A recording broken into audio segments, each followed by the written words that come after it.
Assalamualaikum warahmatullahi wabarakatuh. Semoga dalam keadaan sehat walafiat, tidak kekurangan suatu apapun. Eh, di pertemuan kita yang ketiga atau minggu ketiga ini, semoga tidak ada yang mengalami kesulitan dalam hal belajar ya, walaupun kita masih proses pembelajarannya masih daring atau lewat internet begitu. Harapannya seperti itu. Jika kalau misalnya kalian mendapatkan kesulitan, silakan kalian bisa langsung menghubungi ke guru masing-masing yang menurut kalian susah begitu. Susah. Lanjut next. Kemarin kita membahas tentang pembentukan BPUPKI ya. Lalu cerita-cerita tentang Jepang atau semboyan Jepang. Kita membahas tentang Pancasila yang artinya apa kemarin? Pancasila berasal dari dua kata, yaitu Pancasila, panca dan sila. Panca yang artinya 5 dan sila yang artinya panca artinya 5 dan sila artinya dasar. Ya kan? 5 dasar negara. Begitu. Kemarin kita membahas itu.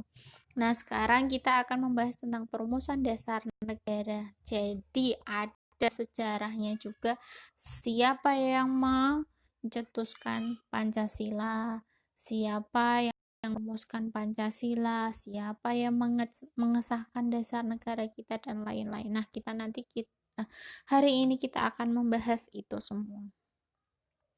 Next, dasar negara adalah pondasi untuk sebuah negara agar bisa berdiri sendiri. Jadi kalau kalian pernah lihat ketika ada orang ingin membangun sebuah rumah, maka mereka harus membangun pondasi dulu.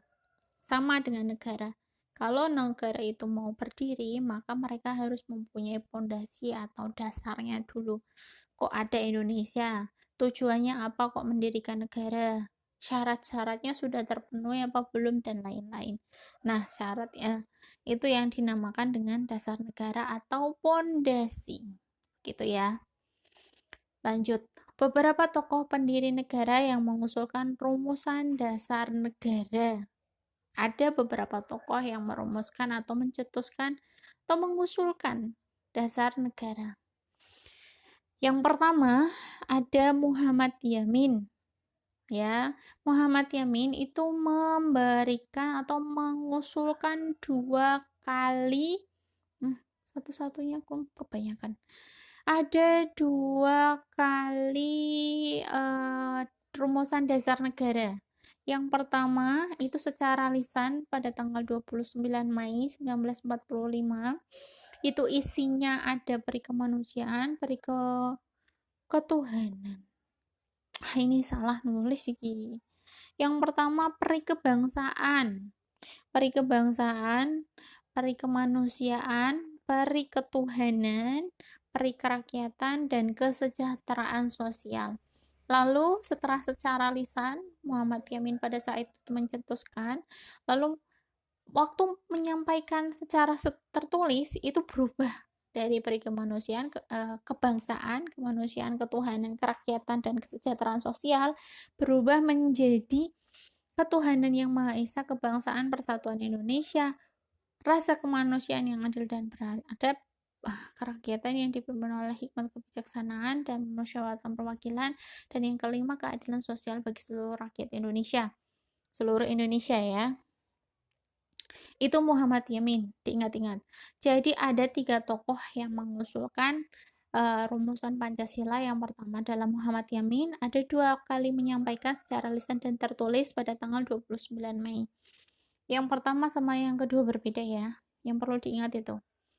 Lalu, yang kedua itu ada Supomo, menyampaikan pada tanggal 31 Mei 1945. Yang pertama menyatakan persatuan, kedua kekeluargaan, yang ketiga keseimbangan lahir dan batin, yang keempat musyawarah, dan yang kelima keadilan rakyat.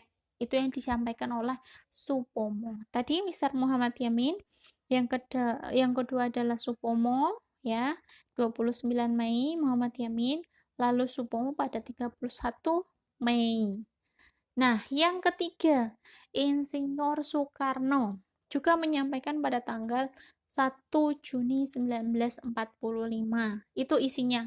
Yang pertama, kebangsaan Indonesia, internasionalisme atau peri kemanusiaan, mufakat atau demokrasi, kesejahteraan sosial, dan ketuhanan yang berkebudayaan.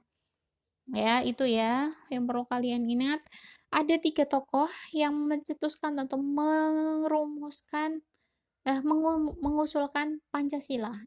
Insinyur Soekarno, Supomo, dan Muhammad Yamin. Pada akhir sidang pertama, Ketua BPUPKI siapa? Rajiman Widyodiningrat, ya. Ketua BPUPKI membentuk panitia kecil yang bertugas mengumpulkan usulan para anggota yang akan dibahas di sidang berikutnya. Begitu. Sidang pertama dilakukan pada tanggal 29 Mei sampai berapa kemarin? 1 Juni 1945. Anggota panitia kecil pada 8 orang di bawah pimpinan Insinyur Soekarno. Ada Ki Bagus Hadikusumo, Kiai Haji Wahid Hasyim, Muhammad Yamin, Sutarjo, A.A. Maramis, Otto Iskandar Dinata, Muhammad Hatta, dan Insinyur Soekarno sebagai ketuanya. Setelah itu, panitia kecil mengadakan rapat dengan 38 anggota BPUPKI, membuat panitia lagi yang dinamakan Panitia 9. Panitia BPUPKI itu ada sekitar 86 ya, kalau tidak salah ya. Kemarin berapa? 62. BPUPKI beranggotakan 62. Panitia kecil beranggotakan 38. 8 orang. Panitia kecil beranggotakan 8 orang. Lalu panitia 9 beranggotakan 9 orang. Ya. Perlu diingat itu. Lanjut, next. Panitia 9 tugasnya adalah menyelidiki usul-usul mengenai perumusan dasar negara. Begitu ya. Tugas dari Panitia 9 bertugas menyelidiki usul-usul mengenai perumusan dasar negara.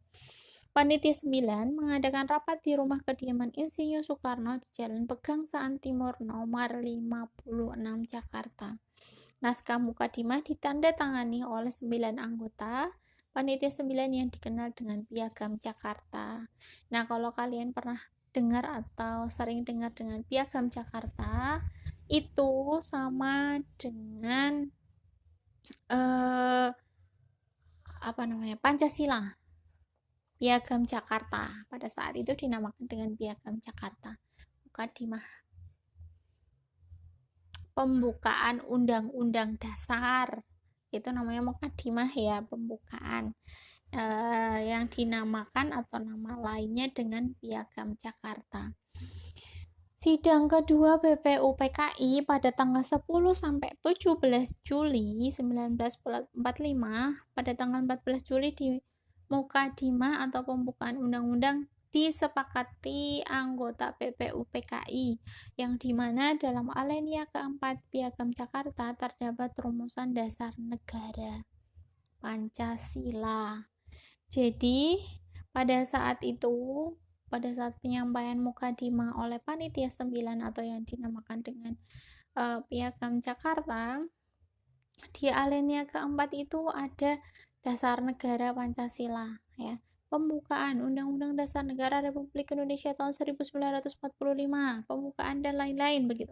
Sampai di alinea keempat paling bawah, kalau kalian hafal, di situ ada disisipkan Pancasila. Lalu pada tanggal 18 Agustus mengalami perubahan di ayat pertama, yang mengatakan ketuhanan dengan kewajiban menjalankan syariat Islam bagi pemeluk-pemeluknya berubah menjadi ketuhanan yang Maha Esa. Jadi sebelumnya Pancasila di dalam mukadimah atau pembukaan Undang-Undang Dasar itu Pancasila yang pertama isinya pertama itu ketuhanan dengan kewajiban menjalankan syariat-syariat Islam bagi pemeluk-pemeluknya. Nah, di bawahnya dilatar belakangi karena ada pada saat itu wakil-wakil Protestan dan Katolik yang dikuasai oleh Angkatan Jepang merasa keberatan. Jadi pada saat itu belum mengutarakan kemerdekaannya ya, atau belum memproklamasikan kemerdekaannya.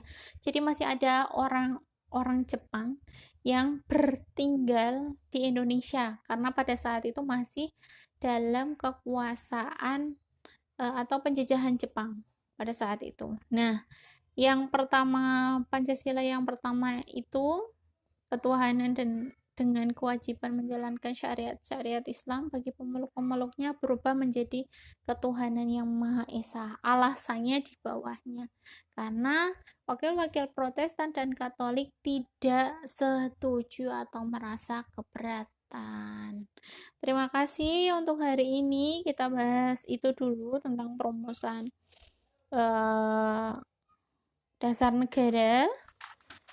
Bila ada yang belum paham, silahkan kalian tanyakan.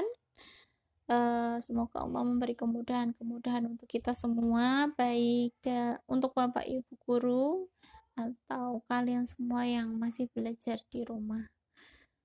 Sehat selalu, jaga kesehatan dengan makanan dan olahraga yang sehat-sehat, begitu ya.